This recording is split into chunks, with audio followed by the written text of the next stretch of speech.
Et Dieu demande des vrais adorateurs qu'il adore en esprit et en vérité. Donc, ce que Dieu doit voir en toi, c'est tout ce qui est spirituel. Ce que Dieu cherche voir en toi, c'est tout ce qui lui ressemble. Parce que la Bible déclare que Dieu nous a créés à son image et à sa ressemblance. La tristesse n'est pas céleste, n'est pas de Dieu. Mais toi, tu es de Dieu en tant que chrétien, bien sûr.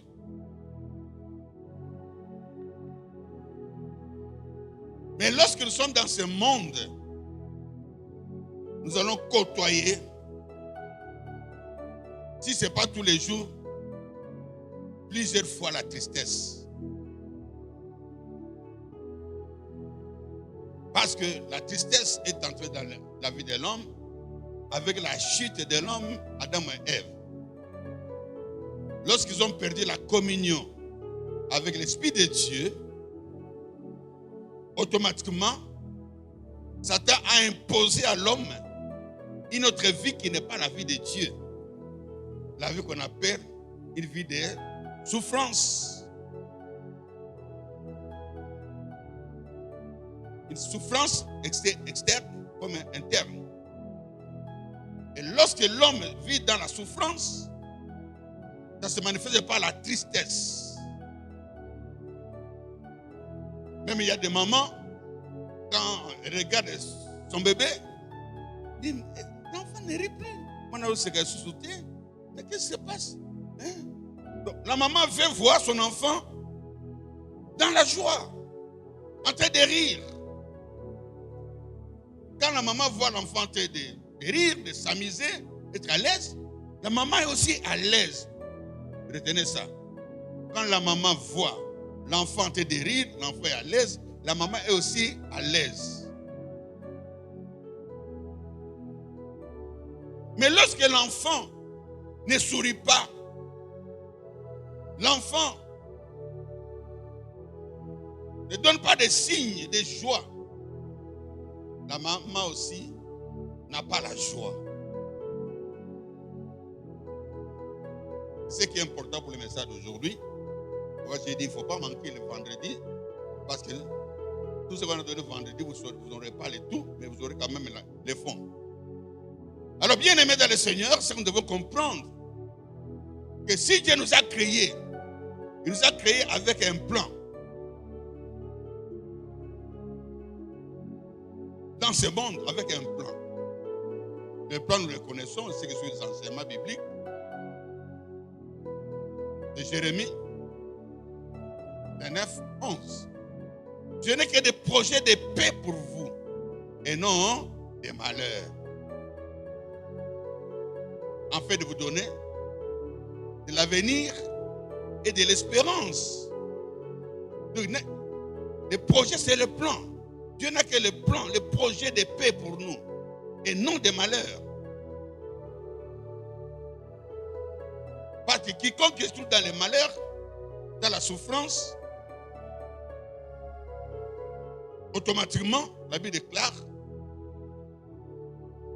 comme nous avons lu le vendredi dans Jacques 5, 13, qu'il prie. Et nous avons terminé le vendredi, qu'il cherche l'Éternel. Pourquoi? Parce que dans le monde, il n'y a que la tristesse, la désolation. Tout ce que tu vois comme joie, sans Jésus, ce n'est que de l'apparence. Tout est apparent. Ça ressemble à de la joie. Ce n'est pas de la joie. Voilà pourquoi les gens cherchent la consolation et sont tristes dans la boisson, dans l'ambiance de ce monde. Mais la Bible déclare quoi? N'aimez pas le monde, ni les choses qui sont dans le monde. Car si quelqu'un aime le monde, l'amour du Père n'est pas en lui. Toi, tu es l'amoureux de Dieu. Dieu est amoureux de toi. Tu n'es pas avec lui.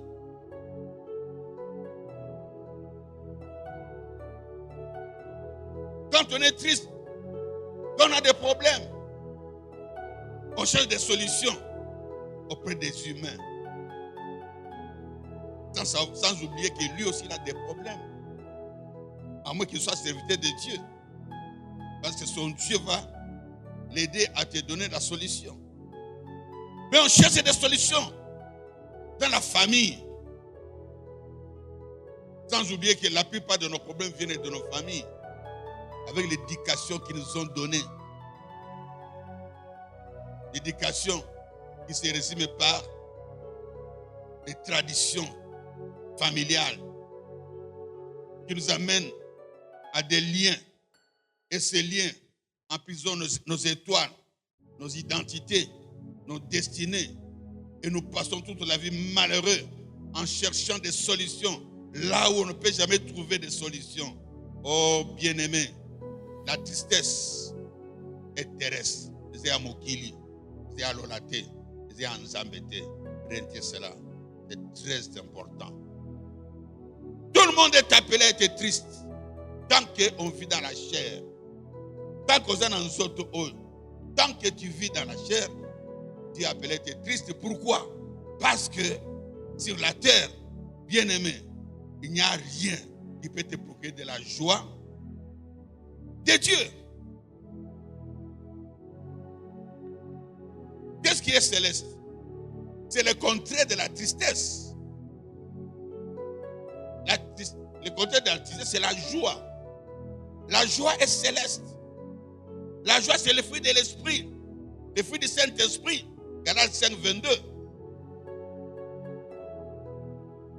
La Galates 5, 22 déclare, il y a 9 fruits. Le fruit de l'esprit, c'est l'amour, la joie, la paix, la fidélité, la patience et la bénignité. Maîtrise de soi, 9 fruits. Donc, celui qui vit dans la tristesse ne peut pas connaître la joie. Car la tristesse chasse la joie.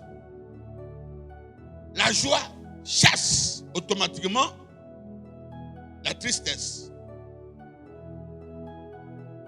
Voilà pourquoi quand le bébé ne sourit pas, maman fait semblant pour que l'enfant puisse être contaminé. Ça ne va pas marcher.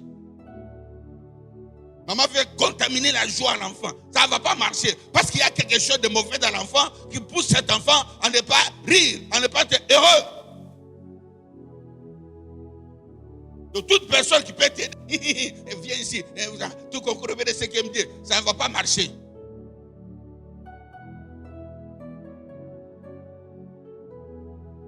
Ce sont des solutions circonstancielles. Ce sont des solutions pour un petit temps. Mais la vraie solution, elle doit être éternelle. La vérité, ça vient de Dieu.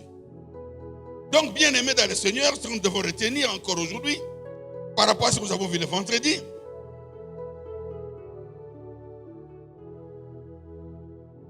on ne peut pas échapper à la vie de tristesse. Donc, nous devons être tristes à tout moment. Non! La tristesse est terrestre. Et toi, tu n'es pas terrestre. Toi, tu es céleste.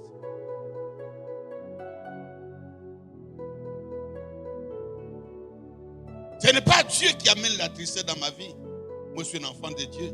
Donc, je dois refuser et renoncer à toute tristesse qui s'abat sur ma vie, qui vient dans ma vie. On a beau yamawa nyonso, boya kulata bobo mwenanga.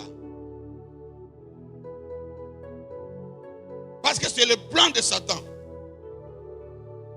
La Bible déclare dans Jean 10, 10a, Satan ne vient que pour voler, tuer et détruire votre tristesse, votre joie.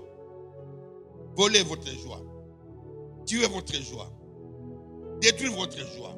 C'est tout ce que Satan cherche. Alors lorsqu'il y a la destruction de votre bonheur, automatiquement, il y a la naissance de la tristesse. La tristesse certains fruits, il faut rejeter à toute l'occasion que tu as vraiment te débarrasser de ces mauvais fruits. Ce n'est pas un bon fruit. Ce n'est pas un fruit pour les enfants de Dieu. C'est un fruit qui est ténèbres.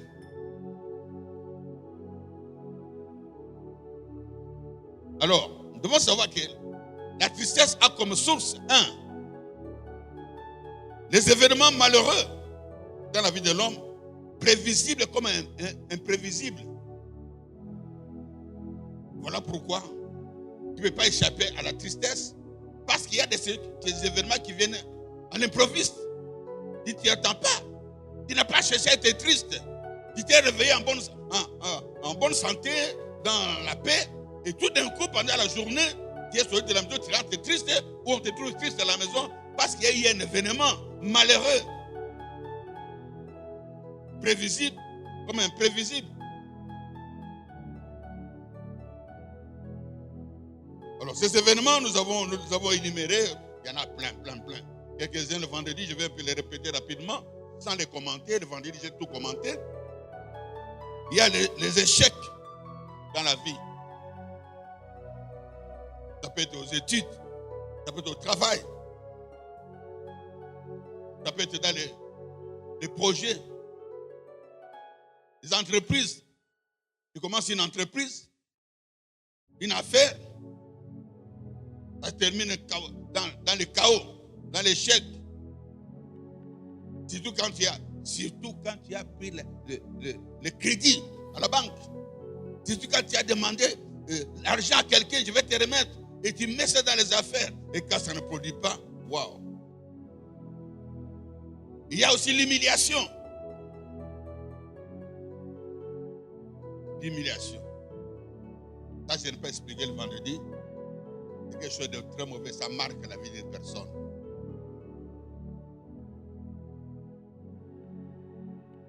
Quelqu'un est humilié. Cela veut dire que quelqu'un est rabaissé devant les autres. Personne n'accepte d'être rabaissé dans la vie. À l'école, il y a des professeurs qui humilient les élèves. Au travail, il y a des chefs, des patrons qui humilient les travailleurs parce que c'est qu'ils ne veulent rien faire. Même si je dis n'importe quoi, ainsi de suite, il va rester là parce qu'il a besoin de travail. À la maison, il y a des maris qui humilient les femmes. Il y a des femmes qui ont des moyens qui humilient leurs maris. Il y a des parents qui humilient les enfants. Donc c'est partout. Ça rend la personne triste. La personne ne sera plus jamais contente devant le professeur qui l'a humilié, devant la personne qui l'a humilié. La personne va supporter parce que j'ai besoin du travail, parce que je dois étudier. Je supporte, mais ta présence ne me procure plus la joie. Dès que je te vois, il y a un ressentiment.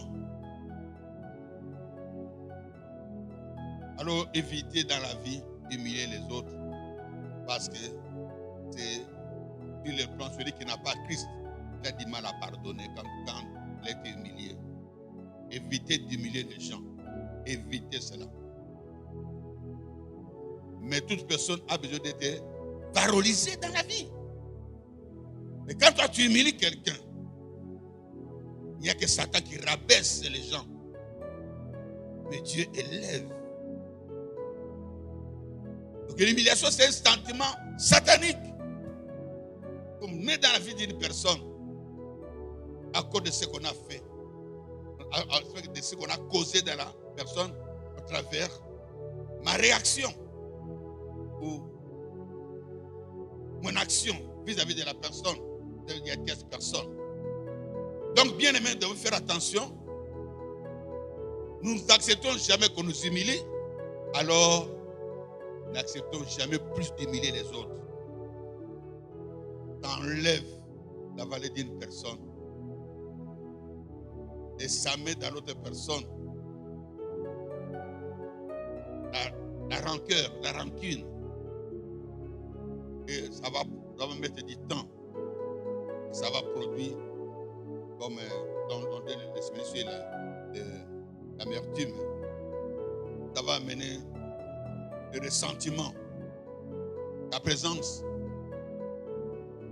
ainsi de suite. Il n'y a que des enfants de Dieu qui savent rejeter ce genre de sentiments qui procurent de la tristesse à longueur de la journée ou de la vie. Alors, nous avons énuméré aussi, à part l'humiliation,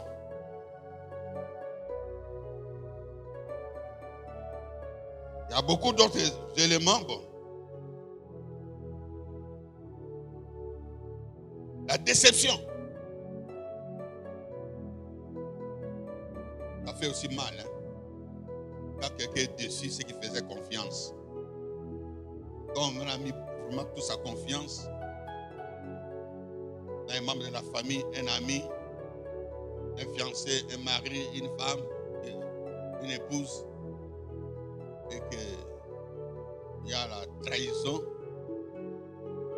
ça fait mal. Ça casse la joie. Et la personne devient triste. La tristesse, déception dans les relations amoureuses, surtout. Surtout là-bas, ça fait très mal. Il y en a même qui pleurent. Qui pleurent. Le rejet.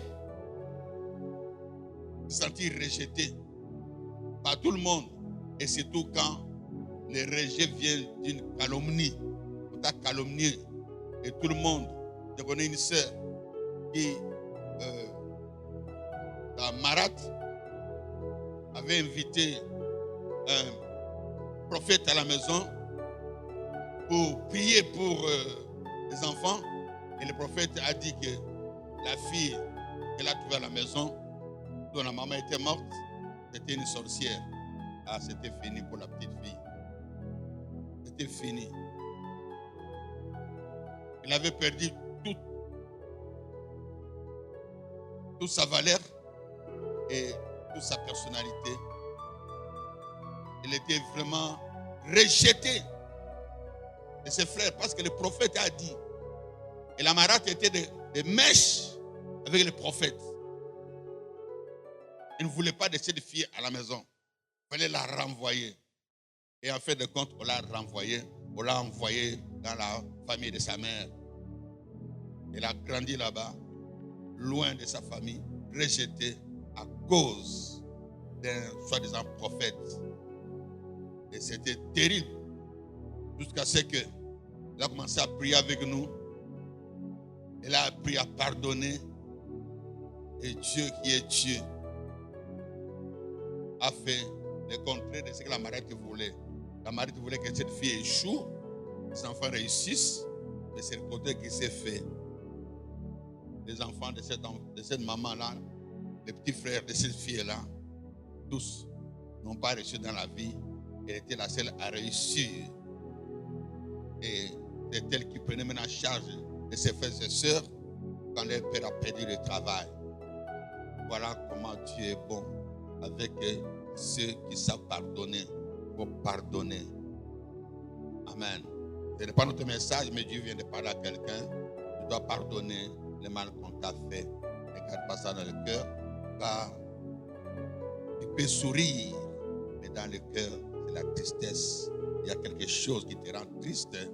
Cette chose, ça va devenir une plaie, une blessure qui ne sera jamais soignée. Et les mouches spirituelles viendront poser leurs pattes dessus. Alors, que les mouches spirituelles sont les démons. Ils viennent lorsqu'il y a une plaie qui n'est pas soignée. Et les démons, les mouches viennent et détruisent le cœur, le moteur, la vie de la personne. La vie de la personne. C'est pourquoi j'ai toujours conseillé aux gens qui veulent se marier d'aller réparer leur cœur auprès des hommes de Dieu avant d'entrer dans le mariage. Car si tu entres avec un moteur déjà abîmé, si tu achètes une voiture avec un moteur abîmé, tu vas souffrir. Mais tu verras seulement la beauté de la voiture, la beauté de l'homme, la beauté de la femme, mais le moteur est abîmé. Alors, ce n'est pas la beauté de la voiture qui donnera la vie à la voiture, c'est le moteur. Voilà pourquoi il y a beaucoup de mariages où ça ne marche pas, parce que la tristesse est entrée dans ce mariage avec le consentement. On n'a pas cherché à voir l'intérieur. On découvre par après qu'on ne supporte pas l'homme, on ne supporte pas la femme, mais on est obligé de vivre. Ça, ce n'est pas la vie quand on est obligé. La vie, c'est la joie. Jeûner, c'est la joie, comme j'ai toujours expliqué. Quand on jeûne, c'est la joie de communier avec Dieu. Beaucoup de gens, les jeûnes, c'est comme une punition. Non, non. Le mariage n'est pas une punition. La vie n'est pas une punition. C'est la joie de vivre ensemble. Mais lorsque vous unissez avec quelqu'un qui a un cœur triste, mais à l'apparence, tout va bien, sourire, ainsi de suite, vous allez maquiller ça pendant combien de temps? Vous allez maquiller ça pendant combien de temps? Un jour, vous allez vous trahir. Oh, bien-aimés dans le Seigneur, je ne suis pas là pour vous assommer, mais pour vous faire comprendre ce que c'est la vie. La vie, c'est la joie et non la tristesse. C'est ce que nous devons savoir. Il y a aussi des maladies incurables. Des maladies incurables. Il y a des maladies de la honte qu'on cache. Les gens ne se connaissent pas. Tu souris avec tout le monde. Mais tu souffres. Mais personne ne sait que tu souffres. Mais toi, tu sais que tu souffres. Parce que tu ne sais pas parler aux gens. Que ça te dérange. Les gens connaissent que tu as cette maladie-là. Il y a des maladies incurables. Tes prières ne valent plus rien du tout. J'ai prié, je ne suis pas guéri. Quand tu as la prière, tu n'es pas dans la joie parce qu'il sait qu'il y a quelque chose que tu es incapable de guérir d'après toi. Comme si Jésus n'a pas pris toute la maladie à la croix. Il a dit, il a pris toutes nos infirmités. Il s'est chargé de toutes nos maladies. Mais quand ta maladie est incurable, tes prières ne valent plus rien du tout. Parce que tu crois que ton Dieu est incapable de te guérir. Tu crois que ton Dieu est incapable de donner la solution à ton problème. Et tu es triste en souriant. Alléluia, amen. Bonjour, mais à l'intérieur, cette maladie te rappelle, je suis là. Tu m'appartiens. Tu dois prendre soin de moi. Donc tes pensées vont vers la maladie. Tu es à l'église, tu ne vois que la maladie. Partout tu ne vois que la maladie. Mais comment vas-tu t'en sortir de cette maladie-là? Cette maladie devient une montagne dans ta vie. Une montagne. La montagne ne se cache pas. Et si c'est une montagne dans le cœur, tu es malheureux.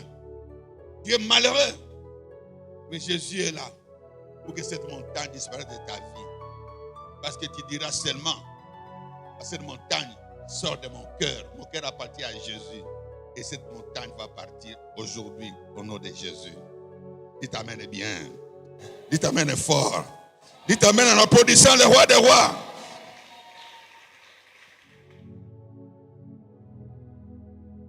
Il y a aussi les soucis familiales. Les soucis familiales. Ça c'est plus pour les parents. Je ne sais pas, il y a plein de soucis. Dans le domaine spirituel, physique, financier, social, matériel, émotionnel, relationnel. Oh non, ça détruit les familles. Les gens ne se supportent pas. Les gens ne supportent pas leur vie. Les gens vivent malgré eux ensemble. Les gens sont dans des regrets. Croyant qu'ils ont commis une erreur en vivant ensemble. Non, tu n'as pas commis une erreur. C'est toi qui es dans l'ignorance. Si tu n'es pas dans l'ignorance, tu comprendras qu'il a dit, venez à moi, tous qui avaient des problèmes. Je suis la solution. Amen. Il y a aussi les difficultés financières. Ah là, c'est grave. Les difficultés financières. Surtout nous les Africains. Avec l'esprit de servitude. Nous les Africains. Avec l'esprit de servitude, tu travailles. C'est comme si tu as un champ d'arachide où tu vas semer un gobelet, un sacombe d'arachide. Non, tu vas semer un sac d'arachide, mais tu ne récoltes qu'un gobelet ou un sacombe d'arachide. Donc l'argent n'était pas. La sécheresse financière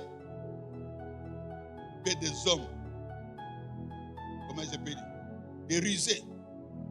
On utilisait beaucoup de ruses pour s'en sortir dans la vie. Mentir, escroquer, voler, mendier. Satan va te procurer beaucoup d'astuces pour que tu puisses nouer les deux bouts de moi.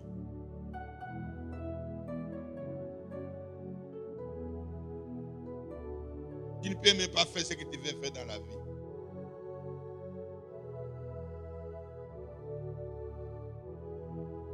Quand on manque de moyens, il vient un frère. Les fiançailles avaient dit oui. 7 ans de fiançailles. Il n'est plus avec nous, mais il n'est plus avec nous là. Quand c'était arrivé à 6 ans de fiançailles, il dit mon frère, mais qu'est-ce que l'argent qu'on m'a demandé dans la belle famille, je n'arrive pas à m'en sortir. Il n'a pas l'argent pour payer la dot. Il n'a personne pour l'aider à payer la dot.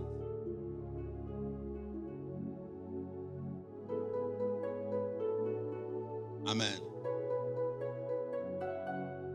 Et il était obligé de fuir l'église parce qu'il avait trouvé la seule condition pour pouvoir avoir la femme, était de l'engrosser et de mettre la belle famille devant un fait accompli.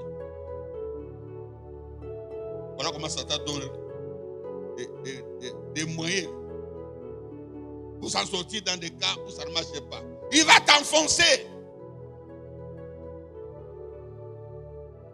Et nous, les Bantous, les Africains, lorsque tu prends une fille d'autrui sans l'avoir dotée, tu es sous le pouvoir de toute la sorcellerie de la belle famille. Ils vont prendre possession de ta vie pour que tu ne t'en sortes pas tant que tu n'as pas réglé leur dossier de la dot. Entre parenthèses. Alors, c'est pourquoi, bien-aimé, nous devons savoir que lorsque tu es triste à cause de l'argent, c'est très dangereux pour toi. Parce que la Bible déclare, l'or et l'argent appartiennent à notre Dieu. Si l'or et l'argent appartiennent à notre Dieu, c'est que ton argent est quelque part. Ah oui. Je vais te donner l'exemple de Pierre. Jésus a trouvé Pierre en train de travailler. Pierre travaillait dans l'eau. Il était pêcheur. Et puis ses grands-parents, ses arrière-grands-parents, tout le monde était pêcheur. Tout le monde gagnait sa vie par rapport à la pêche. Et Jésus l'a choisi pour être une source de bénédiction pour le monde. Mais lorsqu'il était à l'école de Jésus, un jour, les gens de l'impôt sont venus réclamer les droits de l'État. Et Jésus a compris, il ne pouvait pas se dérober. Il devait payer l'impôt. Alors Jésus a dit, moi j'ai aidé seulement mon père en tant que charpentier. Et toi tu travailles. Pierre, fais quelque chose. Va chercher ton argent. Non, moi je n'ai jamais vu l'argent. Moi, même pour me marier, c'est difficile. Jusque-là, je ne suis pas encore marié parce que je n'ai pas encore trouvé l'argent. Vous savez, nous, quand on travaille, quand tu arrives avec le poisson, tu vends, tu prends de l'huile, du sel et d'autres condiments, du foufou pour manger avec les poissons. On ne garde rien, on n'a rien. Et je dis, ah non. C'est parce que tu étais dans la servitude, tu travaillais pour la famille. Mais je t'ai dit, l'ouvrier mérite son salaire. Je sais où se trouve ton argent. Ton argent est dans un coffre-fort ambulant.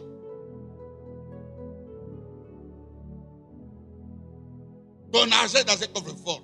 Ça va à Lubumbashi, ça va à Banana, ça à Kinshasa. Ton coffre-fort circuit, tu ne peux pas l'avoir. Mais moi, je t'ai dit, va. dans l'eau, va pêcher. Les premiers poissons que tu vas trouver, pas le deuxième, pas le troisième, mais les premiers poissons que tu vas trouver, attrape-les, ouvre les ventres et tu verras ton argent. Ça va nous sauver. Comme Paul était obéissant et Pierre était obéissant, n'a pas discuté comme tu as discuté souvent avec l'homme de Dieu. L'homme de Dieu te dit, ah, t'as dit, est-ce que pourquoi tu discutes? Obéis seulement. Il a obéi. Il est allé dans l'eau. Le premier poisson qu'il a attrapé, il a ouvert le ventre. Waouh! Je ne sais pas. Quelle monnaie il a trouvé là-bas? Ici, ça devait être les dollars. Amen. Alléluia. Alléluia. Et ça a sauvé la situation. Amen. Et Pierre a compris qu'il n'a jamais été pauvre. Mais il était seulement ignorant de ce qui se passe dans le monde spirituel.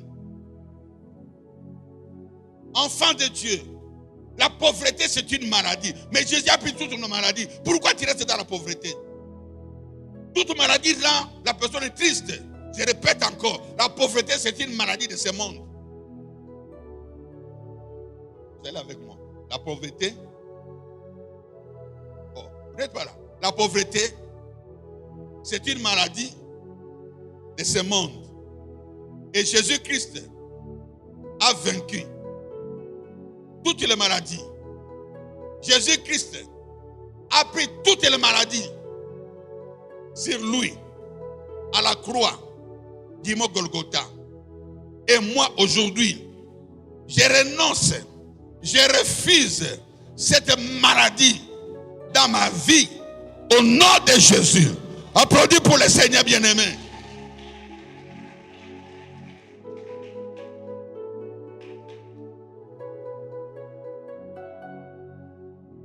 La pauvreté, c'est une maladie qui attriste toute personne. Car ça te rend faible.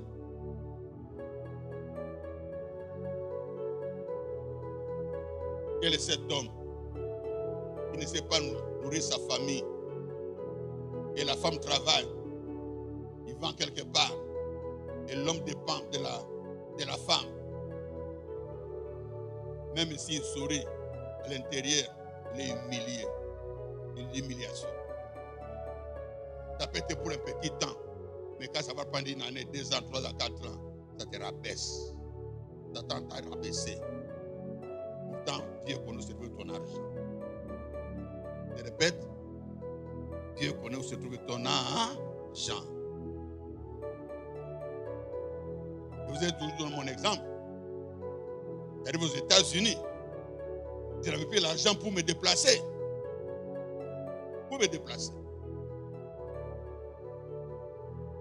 Pour quitter Chattanooga, j'ai donné il y a je sais pas, quelques mois le même exemple, mais ça revient encore. Pour quitter Chattanooga, pour aller à Indianapolis, il me fallait $250. Mais moi j'en avais de 150. Mais à l'église, on demande de donner $100 pour soutenir la convention. Je me suis dit non, moi j'ai besoin d'argent. Pourquoi je vais donner? Parce que moi j'ai besoin qu'on me donne. Jésus me dit, c'est pas ce que tu prêches. C'est pas ce que tu prêches. Dieu n'est jamais débité de personne. Mais toi, tu vas donner cet argent. Aux États-Unis, j'étais seul Congolais. Je ne parlais pas anglais. Qui va m'aider? Je me suis mis debout. J'ai pris $100. J'ai mis dans le panier. Je suis resté avec $50. Donc il me fallait encore avoir maintenant $200. J'avais un problème de $100. Maintenant j'ai un problème de $200. Parce que j'ai donné au Seigneur. Sans le savoir que si Satan peut amener ton argent dans l'eau, dans la forêt, au village, dans le deuxième monde, Jésus-Christ est capable d'amener ton argent partout où tu te trouves. Il est arrivé un matin, quand c'était mon temps maintenant de parler dans notre délégation, J'étais seul. Après, quand tout le monde a compris, je résume parce qu'à cause du temps, tout le monde a compris qu'il y avait la grâce de délivrance à moi. L'MC de la convention a dit, il n'y a pas de prédication aujourd'hui. Ce que l'homme de Dieu vient de dire ici, ça touche tout le monde. Tous ceux qui ont des problèmes, venez va prier pour vous.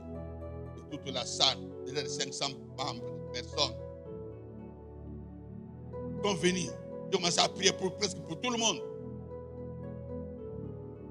Parce que vous savez, quand vous voulez prier pour les occidentaux, ne prêchez pas pour d'argent. Ils vont te regarder comme un revenant. Ils ne vont pas te comprendre. Mais quand ils touchent le problème des maladies, tu as touché leurs points faibles.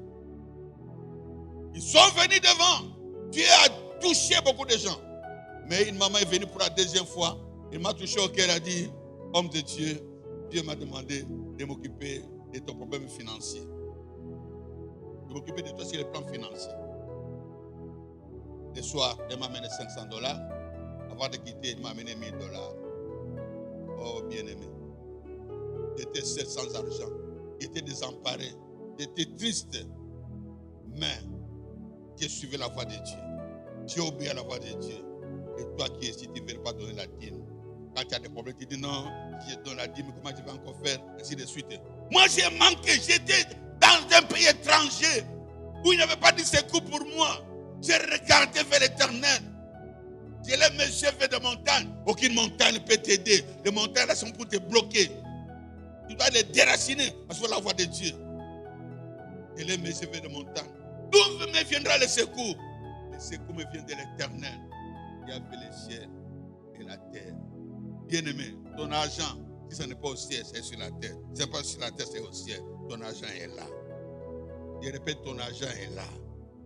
Ton argent est ici. Tu sortirais ici avec ton argent. Au nom de Jésus-Christ.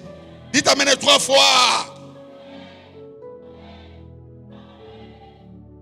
Parce que Dieu va te donner l'intelligence.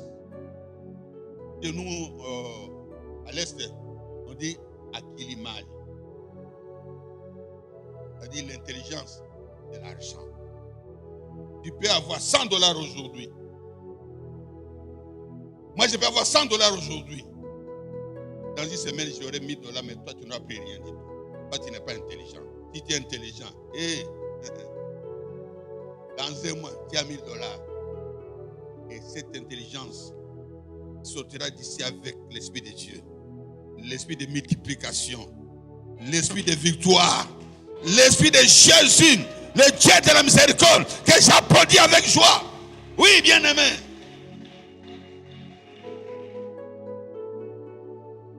Vous savez, bien-aimé, l'argent procure la joie.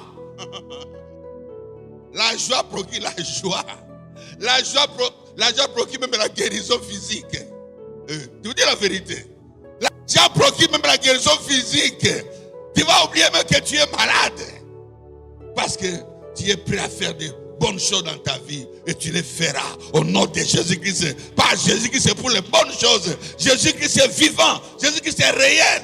Parce qu'il sait que toi, tu as été créé à son image, à sa ressemblance. On doit voir en toi l'ambassadeur du ciel, l'ambassadeur céleste. Oui, un ambassadeur n'est jamais malheureux à cause de finances. Où est-ce que tu avais un ambassadeur malheureux à cause de finances? Ça doit être un pays, je ne sais pas quel genre de pays, mais un pays normal, développé. L'ambassadeur est toujours envié. Surtout quand tu es ambassadeur des États-Unis. Tu n'es pas de l'Éthiopie ni de RDC. Ambassadeur des États-Unis. Amen. Alléluia. Mais toi, tu es plus qu'un ambassadeur des États-Unis. Oh. J'ai dit, tu es plus qu'un ambassadeur des États-Unis. Ton amen ne m'encourage pas. J'ai dit, tu es plus que des ambassadeurs de la France, des États-Unis, de la Russie et de partout ailleurs. Pourquoi j'ai dit ça? Parce que le gouvernement céleste est derrière toi. Le gouvernement céleste est derrière toi. Comment un ambassadeur américain peut manquer de l'argent? Parce que le dollar, c'est américain. Il a le drapeau de l'Amérique sur les dollars. C'est leur argent.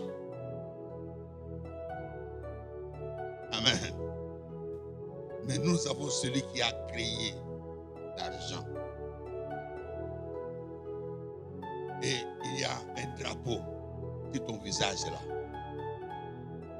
Un drapeau. Qui était scellé du Saint-Esprit. Il va bouger l'arbre de l'argent dans ta vie. Il va secouer cet arbre de l'argent dans ta vie.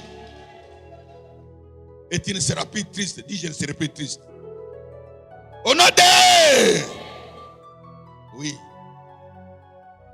Car l'argent est un pouvoir sur la terre appelé le Saint-Esprit.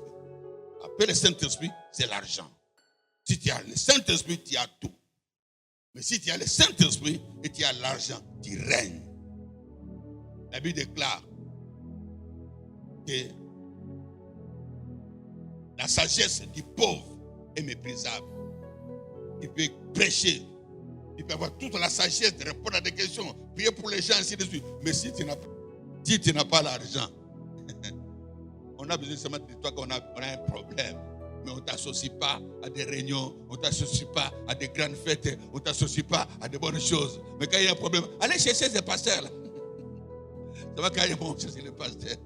Même dans ta famille, on te cherche seulement quand il y a des problèmes. Mais si tu as l'argent, même si tu n'as pas là, on garde la meilleure chaise pour toi. On sait qu'il va venir. Il y aura une meilleure chaise dans ce monde. Car tu seras la tête et non jamais la queue. Ton Dieu te donne la supériorité sur toutes les nations. Tu prêteras, tu n'en prêteras point. Tu vivras heureux. Tes enfants vivront heureux.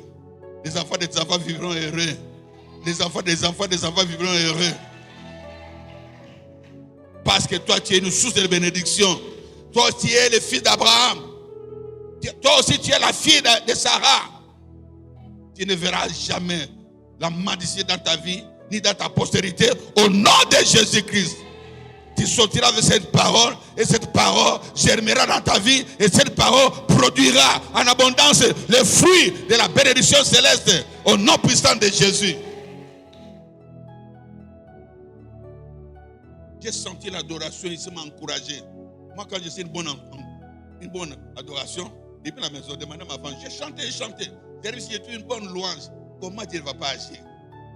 Quand il y a la louange, ne venez pas en retard. Venez aussi. J'ai dansé, j'étais fatigué. J'ai préparé le message. Et après moi, j'ai regardé. Oh, on a eu une adoration qui tourne sur ma langage. Quand il y a la joie, quand Dieu a la joie, il secoue l'arbre de la bénédiction. Venez chanter avec le Seigneur avant la prédication. Venez danser avec le Seigneur avant la prédication. Vous sortirez d'ici avec des bonus de bénédiction de la parole de Dieu. Dites Amen. Dieu venez en retard, dites Amen. Gloire à Jésus. Alors, qu'est-ce qu'on peut encore ajouter, bien-aimé?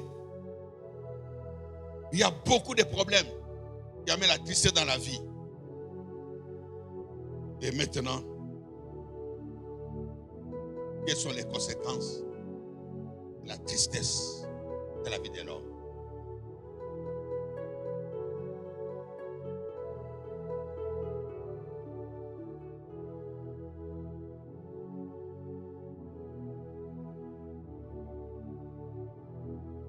Bon, je crois que j'ai sauté.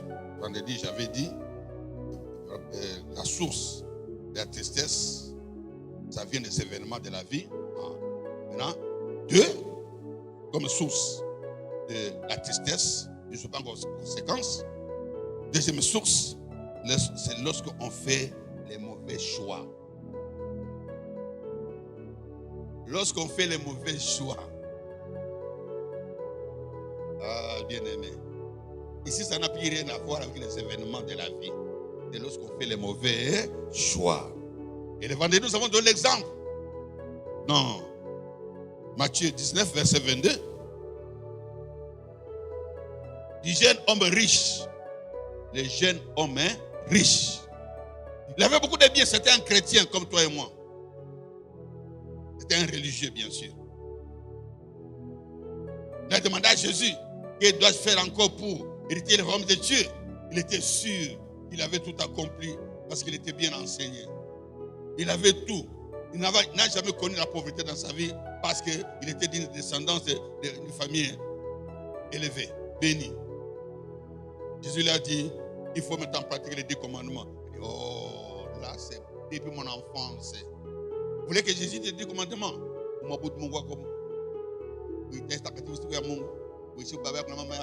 C'est pas en Swahili, c'est pas anglais. Amen. Alléluia.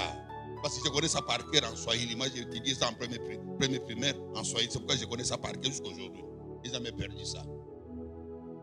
Et maintenant en français, parce que j'enseigne, je connais. C'est-à-dire les deux langues, je maîtrise très bien les 10 commandements. En Swahili et en français. Amen. Il dit, je peux me réciter les 10 commandements. Je respecte. Alléluia. Jésus l'a regardé. Il dit, c'est bien tout ce que tu as fait. C'est très bien. Mais il te reste une seule chose.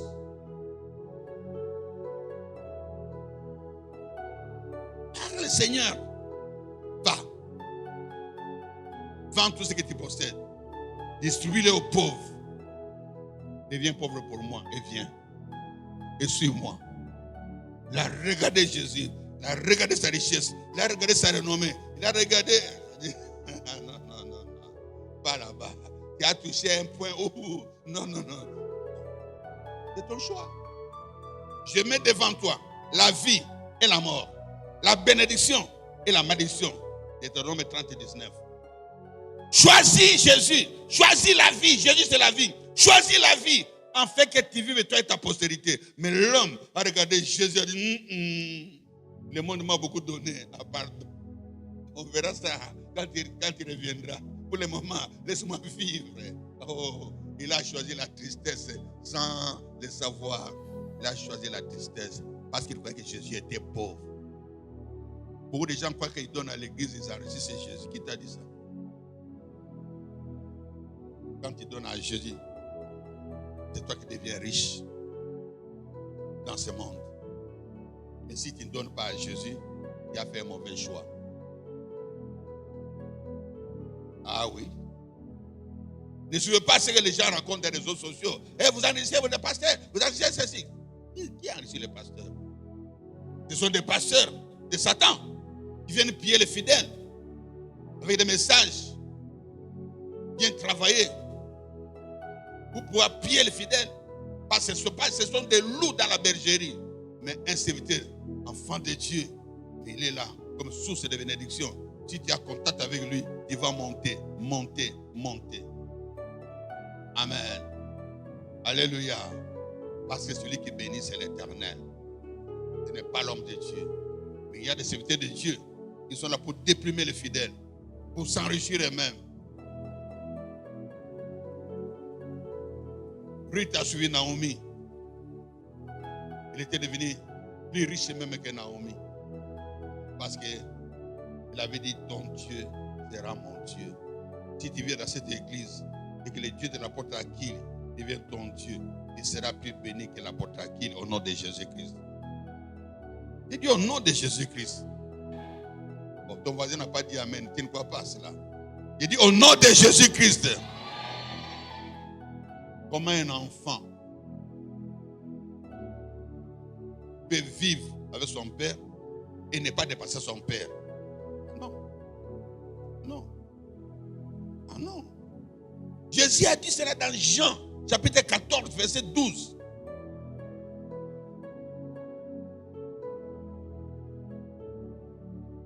Que vous ferez des choses plus que ce que moi j'ai fait. Si vous croyez en moi. Si vous croyez en moi. Ils étaient des pauvres, des malheureux. Vous ferez plus que moi, Jésus. D'abord, vous allez faire ce que moi j'ai fait. Et puis, vous ferez plus que moi. C'est ça un enfant. Un enfant doit montrer. Parce que son père, c'est comme l'escalier. Tu montes sur ton père et toi, tu ajoutes ce qui t'appartient. Ce n'est pas que tu dépasses ton père. Non, tu n'as pas dit ça. Et avec ce que tu as de ton père, avec ce qui est de toi, tu as le double. Comme Élisée. Il a double bénédiction. Ce qui était dans Élie et ce qui était en lui, il a eu le double. Oh bien-aimé. Ne te crois pas inférieur de qui que ce soit. Tu es au-delà de ce que tu crois. à partir d'aujourd'hui, pour toi, que le Seigneur a décidé ce message, ton escalier a commencé. J'ai dit ton escalier a commencé. Amen. Alléluia. Donc, le jeune homme riche a choisi, a fait un mauvais choix. Il a préféré l'argent au lieu de Jésus. Il a préféré s'enrichir au lieu d'enrichir Jésus.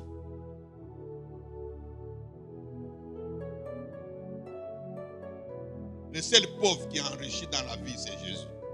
Tous les autres pauvres ne peuvent jamais vous enrichir. Alors, apprenez à enrichir Jésus et vous verrez que Jésus-Christ ne fera tout pour ne pas être débiteur, pour ne pas dépendre, pour ne pas être en dette. Il fera tout pour vous montrer qu'il est Dieu. Il ne va pas vous bénir comme l'homme béni, il va vous bénir comme Dieu béni. Dites encore Amen.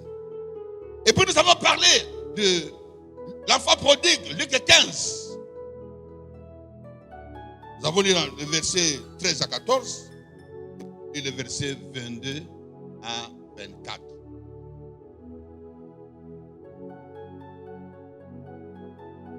La Bible nous dit que l'enfant prodigue s'est éloigné de son père. Il est allé au loin, loin de son père. Il a fait le choix. Il était avec son grand frère. Mais lui, il a préféré aller loin de son père. Mais lorsqu'il était avec son père, il n'y avait pas la tristesse. Mais lorsqu'il s'est éloigné de son père, la tristesse a pris domicile dans sa vie. Il était en manque. On va dire qu'au Zanga. La souffrance a suivi. Le rejet a suivi. L'humiliation a suivi. L'humiliation, tellement. Il commençait à manger même des choses qu'on donnait aux cochons. Lui, l'enfant d'eux. Humilié. Tu n'es pas n'importe qui. Je suis passé par là. J'ai tout manqué dans la vie. Un pasteur qui connaît ma vie m'a même prêché dans son église. Voilà la porte de l'église de la miséricorde. Non, je vous dis, ça c'est un enfant de Dieu. Voilà comment il était. Voilà comment il a commencé. Il prêche. À moi, j'ai prêché. Donc je suis vraiment un apôtre. On a prêché de la façon que je vis avec le Seigneur. Le pasteur connaît ma vie, comment on a commencé. Il connaît ma vie très bien. Et il voit comment je m'enferme pour prier le Seigneur. Comment je me casse pour mon Dieu. Je me sacrifie pour l'œuvre. Et Dieu ne m'abandonne pas. Oh bien-aimé. L'enfant prodigue, il a voulu visiter le monde. Il a voulu faire comme les autres. Et il a marché selon Psaume 1, verset 1.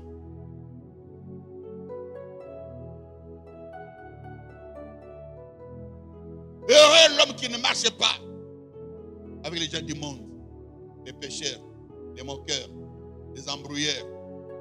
Dès que tu fréquentes ces gens-là, ils vont te contaminer. Et l'enfant prodigue était contaminé. Parce qu'il croit que c'est là où il y a le succès. Parce qu'il croit que ce sont eux qui vivent. Non, la vie c'est en Jésus. Choisis Jésus et tu vivras, toi et ta postérité. Ah oui, bien-aimé. Choisis Jésus et tu vivras, toi et ta postérité. Cet enfant choisit le monde. Comme je l'ai dit, n'aimez point le monde, ni ceux qui sont dans le monde. Le monde nous prive de l'amour de Dieu. Quand Dieu a tant aimé le monde, qu'il a donné son Fils unique, en fait, quiconque croit en lui ne périsse point, mais qui est la vie du monde. Non, il est la vie de Dieu. Quand tu viens en Christ, c'est la vie de Dieu. La vie de Dieu, c'est l'excellence. La vie de Dieu, c'est le succès et la réussite. La vie de Dieu, c'est la paix, c'est la joie. La vie de Dieu, c'est marcher sur les serpents, sur les scorpions, et sur toute la puissance de l'ennemi, et rien ne pourra te nuire. C'est la vie de Dieu. La vie de Dieu, c'est louer, glorifier Dieu. Dans toutes les circonstances de la vie. Et l'enfant prodigue a préféré le monde. Il a fait le choix du monde. Il a préféré vivre comme les autres, les gens de ce monde. Non. La Bible déclare, lorsqu'il est entré en lui-même, il a compris où était la solution à son problème. Il a dit, je vais me repentir. Repentir veut dire quoi? Changer de voie, changer de route. Je vais quitter ce monde, je vais rentrer vers mon Père. La solution pour celui qui est triste, c'est de rentrer vers son Dieu. Et je lui dirai, je me suis éloigné de toi. J'ai mené la vie du monde. Mais comme toi, tu reçois tout le monde. Bien-aimé, ton Dieu aime les pécheurs, mais n'aime pas les péchés. Je vais me débarrasser. Je vais rentrer là où il y a le bonheur, là où il y a la joie, là où il y a la paix, là où il y a la fête. Et la Bible dit que quand l'enfant prodigue est rentré vers son père l'attendait. Son père l'attendait. Parce que il est toujours avec nous, où que nous soyons. Mais il attend seulement que nous puissions nous repentir, changer nos voies, changer nos routes, changer nos fréquentations, changer nos mauvaises habitudes. Il a fait maintenant le bon choix de revenir vers son Dieu, vers son Père. Père, j'ai péché contre toi. J'ai péché contre Dieu. Et qu'est-ce que papa a dit? Allez, amenez de beaux habits.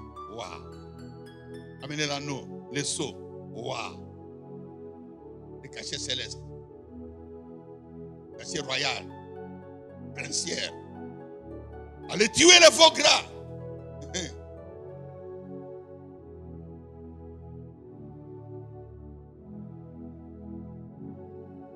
Amenez l'orchestre de la miséricorde. On va se réjouir. Bien-aimé, toutes les fois que tu viendras mener ici à la miséricorde, fais en sorte que vous venez même écouter même des chansons. Parce qu'ici, il y a la fête de ta vie, de ta mère. N'allez pas seulement tous les... Tu peux arriver en retard, ce n'est pas un problème. Mais faites même une fois par mois. Arrive même un peu avant. Dansez pour le Seigneur. Réjouis-toi avec les autres. Participe à la fête. Et celui qui était malheureux, qui manquait de tout, qui était chétif, qui était maladif, qui était mendiant, qui était apeuré, en train d'avoir peur, qui était, il a commencé à danser, il a commencé à festoyer, et toute sa vie, il n'avait plus vu ce que c'est la tristesse. La tristesse viendra dans ta vie, mais la tristesse, il la rejettera. Parce qu'elle ne fait pas partie de ta vie. Il renoncera à la tristesse. Amen. Alléluia. Alléluia. Alléluia. Pourquoi il faut renoncer à la tristesse? Parce que, la tristesse amène le découragement. La tristesse amène le désespoir. La tristesse amène des maladies spirituelles surtout. La tristesse. Maladie spirituelle et physique, mais surtout spirituelle. Comme on le verra dimanche prochain, la tristesse ouvre la voie aux démons. Le message ne va pas se terminer aujourd'hui. La suite y est là. C'est la suite qui est même plus qu'aujourd'hui. La tristesse amène l'amertume, bololo. Nkele, dans mon thème. La tristesse. L'enfant prodigue a connu ça. Il a connu ça que c'est la tristesse. Il dit non, je ne peux pas continuer avec une vie pareille. La tristesse. Qu'est-ce que la tristesse amène encore?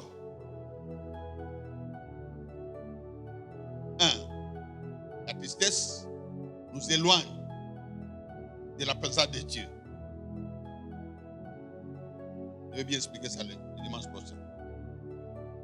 Ceux qui me suivent sur les réseaux sociaux, attends la suite dimanche prochain. La tristesse 2 nous empêche de prier ou de prier convenablement. La tristesse. Et quand il y a un nœud qui se forme là, tu n'as même plus le courage de prier. Ça enlève la vie de la prière. Ça t'empêche de prier. Ça t'empêche de ta communion avec ton Père. Et 3 sera le titre du message du dimanche prochain. La tristesse attriste le Saint-Esprit. Dimanche prochain, la tristesse attriste le Saint-Esprit.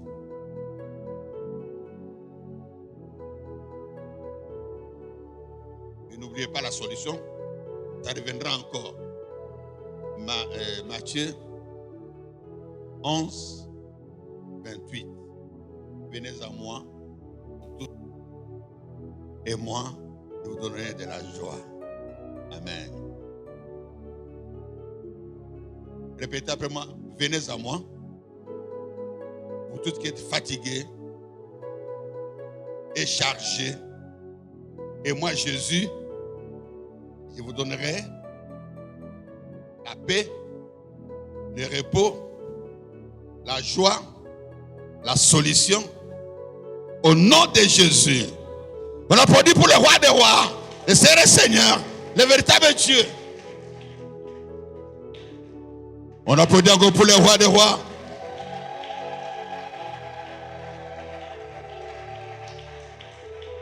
Quelqu'un dans la joie qui la bouche pour le roi des rois.